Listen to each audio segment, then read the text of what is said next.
It's a young Scooter situation, young Scooter and Man, listen, what it is Scooter. For one, let's talk about Future for a second. We got Scooter, who's one of Future's closest friends from day one. From the day one of his ascension to rap superstar, Scooter was there, right? Scooter dad running out of the trap spot, jumping the fence, cut his leg open. The dad, because the goddamn part of the fence, the spike of the fence hit his main artery. He died out. He bled out on the ground. Dad running out of the crack house, running out of the dope spot.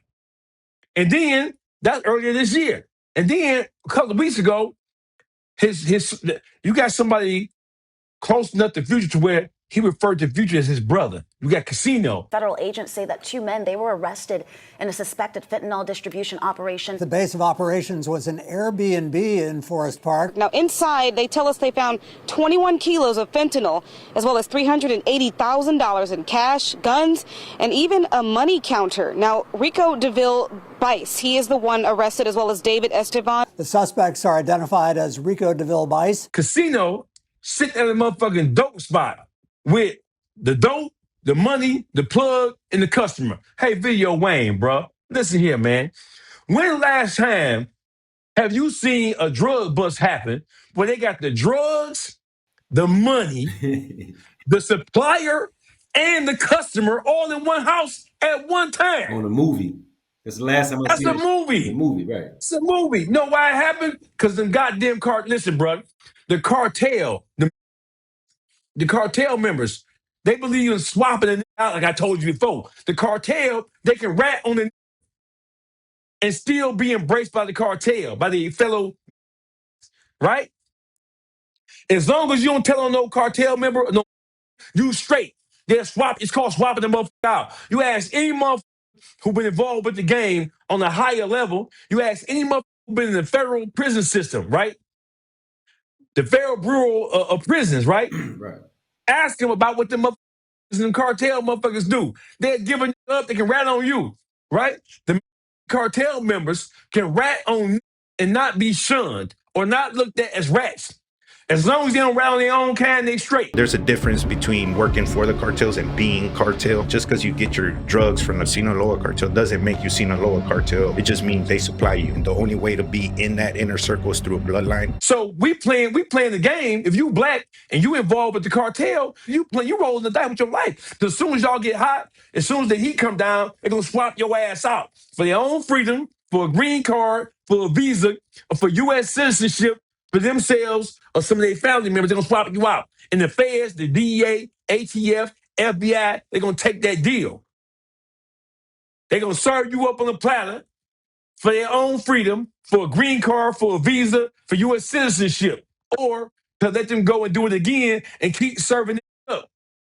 That's what it is. The DEA in Atlanta seized around 1,000 pounds of meth from 2 homes and arrested 5 cartel members. When you talk about cartel, right, you have different organizations all across the southern, the central and southern hemisphere, bro. Southern hemisphere, Central America, South America. So they all have, from Colombia to Venezuela, they all have drug trafficking organizations. It was headlights and police lights everywhere. DEA agents and police were raiding her neighbor's house. Agents found hundreds of pounds of meth inside and arrested Mexican drug cartel members. So some of the rappers that you mentioned is going to go, like Young Scooter, Future, and all are they associated with the cartel somehow? They got caught up with the cartel? No. So Scooter was in a dope spot. If you think back to how Scooter passed away, the police, a female called the police on some fluke shit. The police came to the house. Right. The house was a dope spot. Right. So Scooter got the fuck on. While he was getting the fuck on, he hopped the fence. A part of the spike from the fence caught his leg, hit one of his main arteries. He died, running out of the dope spot. Then you got Casino just last week getting knocked in the spot with 20 bricks of fentanyl. A Future worth $40, $50 million. Why are the 2 people closest to you this year, one died and one just bonded out for getting caught in dope spots, bro? If you work $40, $50 million, why are the people closest to you even touching some damn dope? Why are they around some dope? Right. That don't make no sense. Right. Why don't you got them boys set up to where they can make legitimate money without having to risk their life. And because they're so close to you, you're really making yourself hot, making yourself look like a hot because the people who everybody know closest to you get caught up in some dope shit. One dead and one facing a damn massive indictment facing some damn dope. If you worth $40, $50 million, why are the people closest to you involved with any dope whatsoever? You run around, you paying for you paying hoes $20,000, $30,000 a fuck one time. But your man's them in dope spots dying and getting knocked off and getting indicted by some damn dope. That don't make no sense. Even when you study the history of the mafia, La Cosa Nostra, right? You couldn't sell drugs. It was prostitution, it was robbery, extortion. It wasn't no dope. They looked at drugs as a hindrance or as a harmful element to the community. And they didn't believe that people involved with the mafia should be involved with drug trafficking at all because of the impact that drug trafficking had on the communities. And even they didn't even want like Lucky Luciano, he didn't want to touch dope at first. That shit came later when they started using dope because they understood or started selling dope because they understood how profitable it was, even in the black communities. You know what I'm saying? So when I said that, it's the absolute truth, bro. The first heroes, motherfuckers like, well, robbery, some whole shit. Jack Boys, that was some whole shit. No, that's the shit. If you can't make it, you ain't got the brain power to do it for yourself, so you're gonna take it from motherfucker. Hell no. The most honest profession in the history of this country is the takers. And the takers were the armed robbers. You make it, I take it. You might not know, though, that two of the most dangerous Mexican cartels are here in New Orleans, and officials say they're flooding neighborhoods with deadly drugs. New Orleans works out well for the cartels because of the interstate system, with Houston not being far away, Atlanta, and even South Florida. If you want to stop the cartels, bring that dope in here, you got to put the armed robbers. The armed robbers are the great American heroes. They were the first force when it comes to criminality in this country. And the armed robbers are only people who are just as violent as the drug trafficking cartels, man. You want to stop the flow of dope in this country? You want to put a pause to that shit? You want to make these motherfuckers rethink what they do in terms of bringing dope in this country? Let the armed robbers loose. Give the armed robbers carte blanche. Give the armed robbers a pass. If you want to stop this dope, let the armed robbers get at them goddamn cartels. You hear me? Let us rob them bitches from that goddamn dope and that money. We'll burn the dope. We'll keep the money. We'll kill them bitches. That's what we'll do. So I'm speaking for all the armed robbers. Let's build armed robber crews. If you're saying that the effects and impacts of drugs, right, in terms of people dying from overdoses and all the negative impact that drug trafficking have on just the community with the drug addicted parents and the drug addiction, it produces drug addicts, dope fiends. The dope fiends gonna rob, steal, and kill for that goddamn dope. You hear me? That's going to lead to increased incarceration. It's going to lead to increased addiction. It's going to lead to kids being raised without no parents, going into orphans and adoption agencies and going to other family members, man. The reason why the mafia did not want to use or want to sell drugs is because of the impact that drugs have on the on society as a whole. So if the United States government want to stop the flow of drugs in this country, you can't stop it by just putting the motherfucker in jail, locking the motherfucker up. Force has to be met with force. If you want to stop the drug cartels, let the armed robber crews kill them bitches. Damn. Take that dope. We'll burn that dope, right? And we'll keep the money. Our reward is that motherfucking money, and y'all don't lock the motherfucker up. That's the only way you're gonna stop. See, the only people who are, when you think about crime and criminality, right? The only people who are just as violent and just as aggressive and just as brazen as the drug traffickers are, as the cartel is the armed robbers. The armed robbers are just as violent as the cartel. Let us rob them bitches. Let us kill them. Let us keep that money.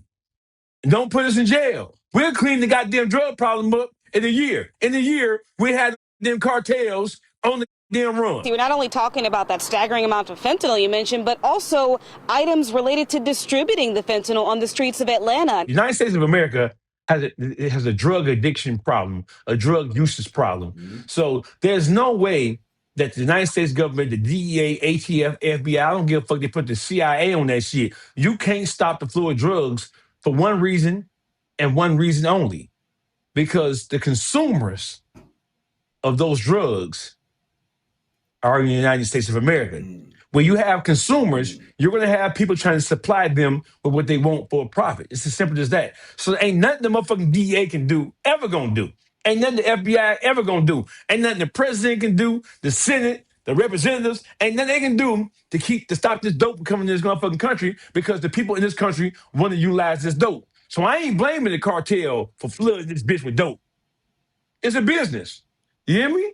And cocaine and heroin, when you look at the physical impact on the human body, cigarettes and alcoholism has just as destructive of an impact on the human body than cocaine and heroin do. That sounds funny to say it, bro. But listen, more motherfuckers die every year from the effects of smoking cigarettes over a prolonged period of time than they do from drug overdoses from heroin and cocaine. Yes, sir. Yes, sir. Oh man, what it like out there right now? Oh, cold. It's cold. You know it's cold up here, Wayne. You know it's cold up here. Snowing out Yeah. there. Oh yeah, it's snowing. It just started snowing. Starts snowing about 3-4 hours ago. It's cold bitch up here. You know what it is. Yeah. Hey man, I'm gonna tell you something. I'm gonna ask something came to mind, right? I know we're about to get into it Right. deep, but does the snow, for somebody in the south who don't get a lot of snow, does the snow stop anything as far as street activities and things that go on in the world, in the streets? No, no, it don't stop nothing, bro. We built for this. I mean, so Michigan, so we live in the Midwest. So the Midwest is a four season region, you know, winter, spring, summer, and fall. All those different seasons, they have a different effect and different impact on the environment, and they have a different effect and different impact on the people who live up here. We used to it, bro. So versus somebody who from the south who never really sees anything like snow, we built for it. We're accustomed to it. So it's kind of like an Eskimo in Alaska. They whatever's gonna happen is gonna happen. It don't slow nothing down. As it relates to the streets, whatever gonna happen is gonna happen, whether it's 30 degrees or whether it's 90 degrees, it's gonna happen. Okay, gotcha. Hey But man, I tell you what though. So that's not necessarily true because in the winter months, people do tend to stay in the house because it'd be so cold. You know, no, they wait till the summer to get you. You hear me? yeah. Depending on what you did. Depending on what you did, they wait till the so you can skate through the winter because it's too cold to be out there trying to shoot at you and get you. Right, You hear me? right. But it depends on what the transgression is, man. If you really have really violated, then they will come and get you in the wintertime. But generally speaking, crime tends to slow down when the weather get cold because you be put up in the house. You hear me?